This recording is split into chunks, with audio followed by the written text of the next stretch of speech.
হে বৈষ্ণব ঠাকুর দয়ার সাগর, হে দাসে করুণা করি। ও হে বৈষ্ণব ঠাকুর দয়ার সাগর, হে দাসে করুণা করি।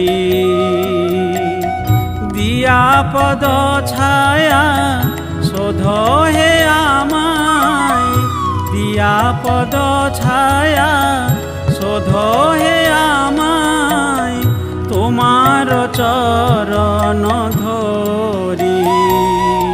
ও হে বৈষ্ণব ঠাকুর দয়ার সাগর, হে দাসে করুণা করি।